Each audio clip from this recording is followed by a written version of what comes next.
Hi, welcome back to Out of the Box, or if you're new here, hi, my name is Kay. This is a space where notebooks aren't just paper, they're places to think, remember, and reflect. And today we're doing something a little different. It's part book review, part journal reflection, and in many ways, a love letter to a story that left a mark on me. I'm talking about the lessons in chemistry. And yes, this is by Bonnie Garmus. I love it so much that I have two copies, one a regular hardback and one a limited edition that I sort of treat like a treasure.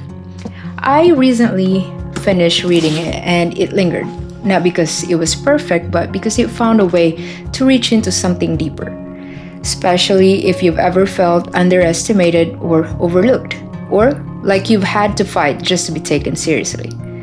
This video isn't just a review. It's a quiet reflection on what the story stirred in me and maybe what it might stir in you too. So let's talk about it.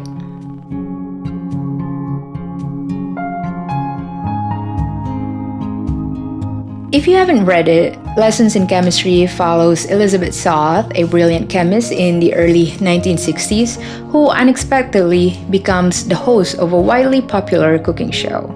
She's sharp and deeply principled, but being a woman in that time and in that field means she constantly met with resistance. Elizabeth isn't trying to entertain, she's teaching. Through her show, she challenges the patriarchy, shares scientific truths, and stands firmly in her word. It's clever, it's emotionally resonant, and at times quietly rebellious.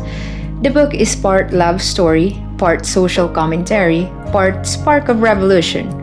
At its core is Elizabeth, who never dims her brilliance to make others comfortable.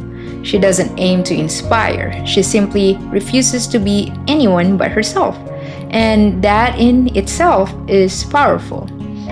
As always, I documented it all. I used my field notes logbook to jot down quotes that made me pause.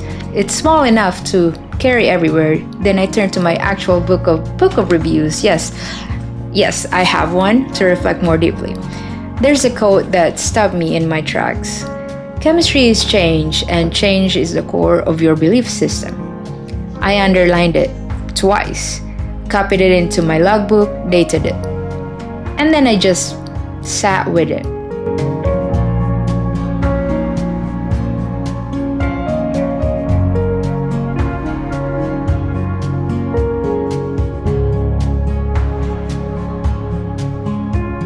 If chemistry is change, and I believe in change, then what beliefs am I outgrowing? What parts of myself am I finally stepping into? Elizabeth Zott isn't just a character. She's quiet rebellion in a lab coat. She doesn't ask for permission. She doesn't chase likability. She chooses honesty. And in a world that constantly questions her, that's radical. What stayed with me most wasn't the chemistry or the plot twist. It was the ache of being misunderstood, the exhaustion of always needing to explain yourself, the sting of being told you're too much, when deep down you know you're just enough. There's a scene where Elizabeth is dismissed, again at work, and I remember thinking, how many times have I softened my voice or explained myself twice just to be heard once? That feeling isn't fictional, it's familiar. This book made me think a lot about voice. Not just how we speak, but how we exist. How much of ourselves we're allowed to show before we're told it's too much. Elizabeth never asked for permission to be brilliant. And it made me ask myself, what parts of me have I been dimming to fit in? And what would it look like if I stopped? This book doesn't hand you the answers, but it asks some beautiful, difficult questions, quiet ones that echo long after the story ends. So, here's what I wrote. These are the prompts this story gave me gently but insistently.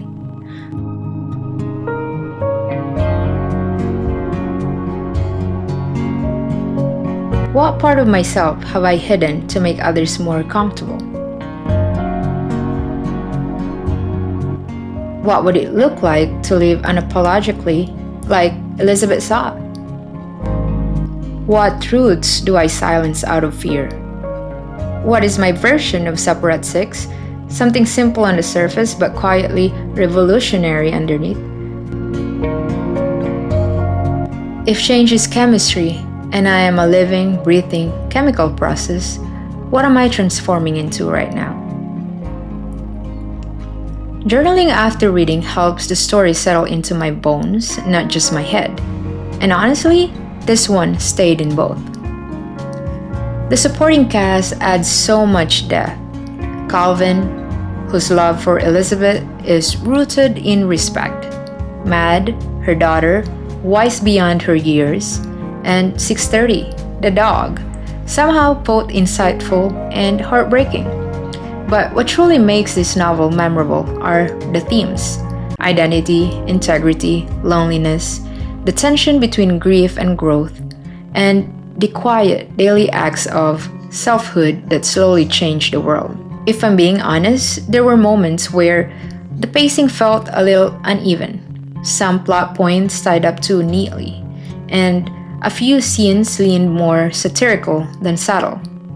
But none of that took away from the heart of the story.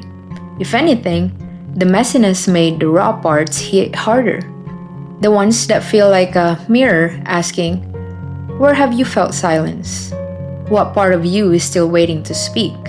Lesson in Chemistry isn't just about science. It's about a woman trying to live fully in a world that keeps trying to shrink her. And that's why it resonates. Because even if you've never stepped foot in a lab, you probably had to explain your work more than once.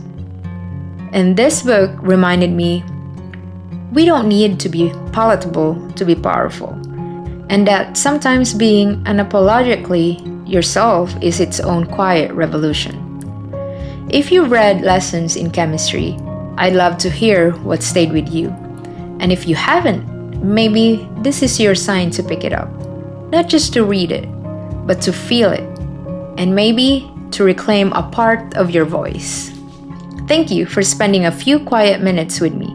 If this reflection spoke to you, feel free to share it with someone else who might need the same. And if you're into soft book reviews, thoughtful journaling, and creative reflection, subscribe. There's always space for you here. I'm Kay, this is Out of the Box, and I'm really glad you're here. Unapologetically,